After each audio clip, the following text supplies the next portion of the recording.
Okay na. Ito Sen, update dyan sa impeachment dahil sa nagsisimula na ngayon yung 20th Congress, meron na palang draft resolution na may pumirma ng 4 na senador na ito ay para ituloy ang impeachment case kay BP Inday Sara kahit may desisyon na ang Korte Suprema. Ang 4 na ito ay sina Senador Risa Ontiveros, Francis Pangilinan, Tito Soto at Bam Aquino. At sila ay umaasang may iba pang pipirma para masimulan daw po ang impeachment. May petsang iniligay August 6 ang itinakdang araw para talakayin ito sa open plenary session kung anong gagawin sa impeachment complaint. Sen. Ay, hindi ko maintindihan yan, Jen, Nelson. Dahil sa, ibig ba sabihin kung may pumirmang 4 o kaya may nakakuha pang 4, 8 o nakakuha ng 10 halimbawa. Ibig ba sabihin nun ay mapapahinuhod nila ang Korte Suprema na ituloy ang impeachment? Yan ba yung kanilang panukala o yun ang direction ba na tinatahak ng resolution? Bagamat hindi ko pa nababasa yung resolution nila.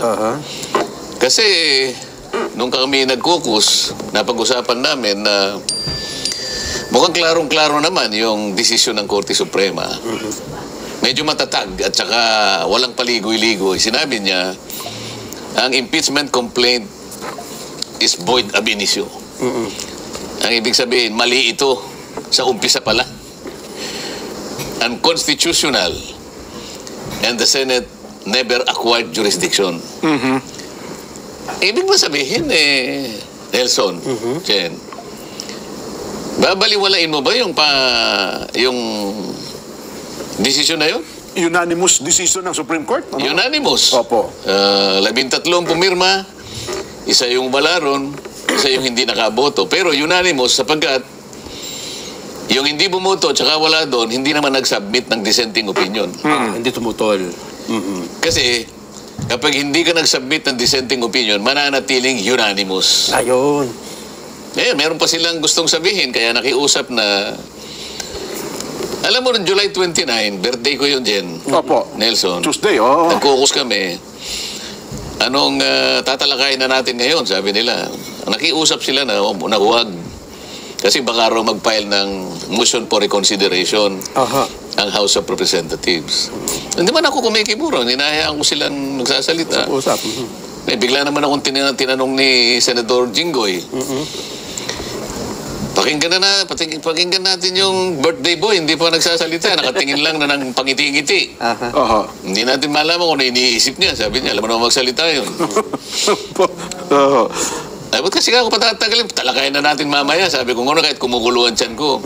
Hindi, teka, wag mo naman. Wag naman, sabi niya. Hindi ba natin bigyan, di ba natin pwedeng pagbigyan yung house? Ano nga kung, paano di pagbibigyan? Magpapile daw sila ng ng motion for reconsideration. Sabi ko, mag-MR daw sila, bakit ka? Sa palagay ba ninyo ako?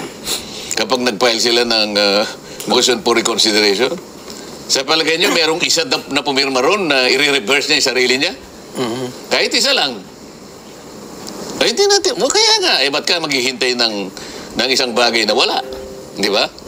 Kasi sabi ko, sa tagal ko naman na naging litigation lawyer din, pagka ganyan naman ako yung tenor ng desisyon, at sinabi pa niyang immediately executory, ang ibig sabihin nun sinasara lahat ang pintuan para ikaw ay gumawa pa ng motion for reconsideration. Sabi ko, kung practicing lawyer ka, alam mo na. Sinabi ko na naririnig naman ng mga abogado dun.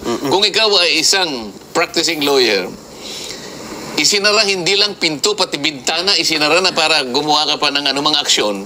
Para humabol ka pa. Doon sa desisyon na yun. Isipin mo. Void ab initio. Unconstitutional. Sabi niya gano'n. The Senate never acquired jurisdiction over it. Immediately executory. Unanimous. Ewan ko kung sino matibay-tibay naman ang dibdib ng abogado na pupunta ka pa rin o palagay mo na lang. Palagay mo lang, nakakuha ka ng isa. Dalawahin mo na kaya. O gawin mo ng, ano ba yung majority ng 15 sila? 8, ano? Opo, walo. Nakakuha ka na ng 7. Hindi mo pa nakuha yung majority. Opo, wala, kulang pa. Yun lamang isa eh. Hirapan. Oo. Yun lamang isa eh. Baka mabigat yun. Totoo nga. Sino sa kanila ang i-reverse niya yung sarili niya sa harap ng kanilang pagkakasundo? Isip-isipin mo, bawat isa sa kanila, isa yung kaisipan. Nakita nila eh. Totoo po. O nakakuha ka ng 7, halimbawa, marireverse. Hindi. Hindi pa rin, oh. Para ma-reverse mo yun, 8 makukuha mo. Eh, isa nga, hirap ka na eh. Oo. Ano pa hintay na? Nag-speculate naman kayo. Hindi ka, kaya na, pagbigyan mo na. Ganun ba? Pagbigyan mo na. Opo. O sige, yung isa, August 4, sabi na, hindi, August 11. August 6 daw po na Hindi pagkasunod. nga, makinig muna ka. Opo. August 4, Lunes ata yun eh. Opo. At tumawad yung isa. Hindi nga kasi, baka nga mag-ano ng motion for recon eh. Pwede ba kanyang August 11? Oho. Nung tinignan ko yun, nakita nila na medyo aangal na ako. Oo, opo, sabi naman nung isa. Opo. 6 na lang. Yan. Para hindi mag-object si Senator Marcoleta. Sabi niya, Senador, kasi kaya gusto ko ng 6, ganito yan. Ang August 6, Wednesday. Ang August 4, Monday. Opo. Kung babanatan natin ang August 6, siyempre, debate ito eh. Oho, naku. Magkakasamaan tayo rito ng law, magkakainitan tayo rito eh. Opo. Kinabukasan. Baka magkasakitan ng loob tayo rito eh. Kinabukasan kanya, walang pasok, Oo. Huwebes, Biyernes, Pahinga muna. Sabado, Linggo, Humupa na. cooling off period. Ayun, oh. Sige, sabi ko, papayag ako, hindi dahil sa inihintay ninyong mag-file ng motion for reconsideration. Mas gusto ko yung sinabi niya na cooling off period. Kaya napunta ng August 6. Ayun. Yan ang tunay na pangyayari dyan. Yun pala. Baka matayo ko sabihin ito dahil kukos. Kasi naman yung isa doon, makalain mo nagpa-interview, binanggit niya, kanina nga kanya, kung di ko napigilan, kung di ako namin napigilan, gusto niya, i-dismiss niya naman kanina kanyang, yung July 29. Aha. Nakiusap kami. Hindi niya dapat binanggit kung... Ayun. Oh. Sana man lang tayo, hindi tayo nagbabanggit ng pangalan. Dahil hindi niya nagbanggit ng pangalan. Opo.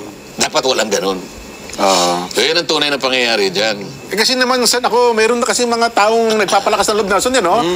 Dati po, retired associate justice, taga-Supreme Court po sa dati, na kung ano-anong kinakatilan. Sabi nga namin ni Nelson, sige, tanggapin na natin. Halimbawa, hindi siya retired. At halimbawa, nandun siya, miyembro siya ng Korte Suprema ngayon. Bumoto siya ng kontra doon sa kung sila 13, 14 man, hindi pa rin maninaig yung kanyang gusto, di ba, Sen? Kung isa lamang siya sa tumutol at 14 pa rin ang... Wala nga kumontra, unanimous nga. Itong ngayon Walang kumontra, unanimous. Merong hindi bumoto, hindi ko alam kung ano yung Kayang dahilan. Opo. Yung isa naman wala dito. Kaya dalawa yung wala. Oho. Kaya lang kahit hindi ka bumoto, basta nandun ka, o kaya nag-participate siya kahit na Zoom lang, Opo. pwede siyang mag-file ng dissenting opinion. Ayun, opo. So, ibig sabihin, hindi siya magiging unanimous kasi nag-file siya. May dissenting opinion. Oo, pag hindi ka nag-file, unanimous pa rin yun. Ayun. Kaya kung... Ang kaso dito, Jen, Oo. may dissenting opinion, kaya lang retired justice na. Yun ang pinaghihimutok na marami. Pasensya na po kayo, retired associate justice na po, nag-dissenting opinion, na hindi po niya matanggap ang desisyon ng majority ng kataas-taasang hukuman. Alam mo, Jen, Opo. siyempre, may magre-retire Opo naman. Kasi merong retirable age naman sa ating kataas-taasang hukuman. Yung high court natin, parang hanggang 70 yata dyan, ano? Apa. Kung tama ako. So, pagka magse-70 ka na, sayang mo sa gusto, ikaw ay Retire. magre-retire. Di ba? Ngayon, hindi ka naman binabawalan na magpahayag ng sarili mong opinyon. Lalo na nga yung mga iginagalang dati dyan sapagkat yung iba riyan naging Chief Justice pa ng ating kataas-taasang hukuman. Yung iba naman, mga senior justices ng kataas-taasang hukuman na hanggang ngayon ay talagang kinukunan ng opinyon sapagkat siyempre marami pa rin ang naniniwala na may kakayahan silang magpahayag ng kanilang sariling opinyon. Opo. Sapagkat importante namang usapin ito na kinabibilangan ng nating lahat, interesadong lahat sa magiging kaganapan ng isyong ito. Opo. Kaya lang, nakalimutan nila, Jen, Isa na lang ang magsasalita yung Supreme Court eh. Opo. Binigyan ka na ng pagkakataon na magpahayag ng sarili, pero hindi po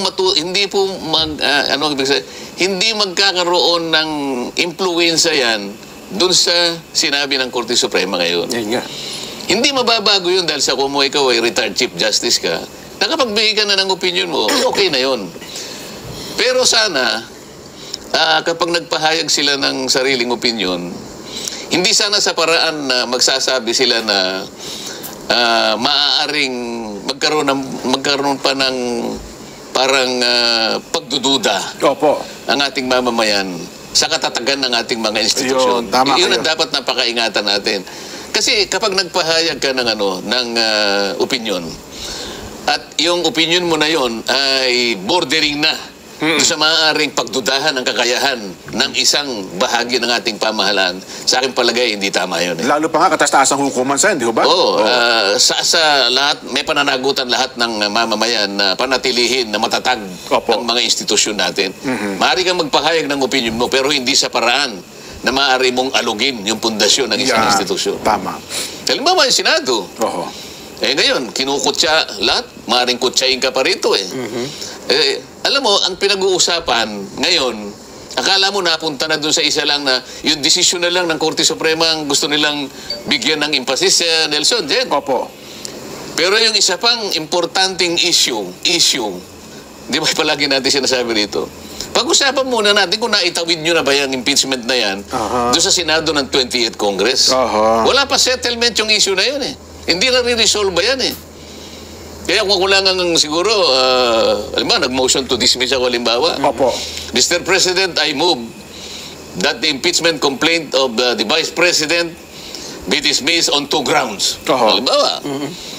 O hindi dyan na pa namin tinawid eh. Yun ang una. Pangalawa, ay yung desisyon ng Korte Suprema. Wala tayong jurisdiction. Yun, ang mabigat. Opo. Di ba? Hindi mo na itawid. Wala kang jurisdiction eh. Oho. Namatay on, nakapag-initiate kayo. Okay, nandun ako. Nakapag-umpisa kayo ng initial proceedings sa impeachment complaint in the 19th Congress. Pero lahat ng aktibidad na to, lahat ng proceedings, nagsimula in the dying days of the 19th Congress hanggang sa maibaon noong June 30 Oho. this year. Tapos. Sino magsasabi sa akin ngayon? Hindi kanya namatay. Naitawid namin. Ipakita mo muna na naitawid mo. Huwag niyong kakalimutan, mayroon pang isang issue. Kaso nga pag ito nang pinagtutulungan namin na desisyonan, yun lamang ng Korte Suprema na gusto nilang ituloy. Kagaya na yung 4 na resolusyon na sinasabi mo, 4 na pumirma sa resolusyon. Di parang nakakalimutan na naitawid na pala. O hindi. Yun muna yung unang issue. Yun muna yung unang issue. Oho. Parang nako-cover up eh. Yun na nga po. Ang sabi nila kasi Nelson, Sen, para daw magkasintahan eh. Sinagot daw siya ng babae, pero walang closure, bigla naghiwalay. Hindi daw pa pwede magkaroon man lamang ng closure? Mag-usapan lang kung talaga ititigil ba o hindi. Yun daw kung, di ba, para may isang magkasintahan. Hindi nga magkasintahan yan eh. Awayan nga eh. Ano ba? Engagement na yan nangyari. Ang labo naman ng halimbawa. Gano'n o. Halimbawa. Oho. Kasi nagsimula na raw po yung Hindi ka niya sinagot. Binasted ka niya. Nagpipilit ka lang. Ganun mo ba? Yun ang tamang halimbawa doon? pagbibigay ng halimbawa doon. Binasted ka. Binigo ka. Hindi ka pala pinaporma, no? Hindi ka pinaporma. Hindi ka nga naka-first base eh. Natapos ka agad eh. Tapos nagkakanap pa closure, hindi pala naging kayo. Akala mo naging kayo, pero hindi pala kayo. Yun ang akala mo. Closure na hindi pala kayo. Hindi pala naging kayo, naghanap ka ng closure. Inakala niya kasi, nag-girlfriend niya, hindi. Assuming lang pala yun. Napagkamalan niya na yung pagkakasabi sa kanya ay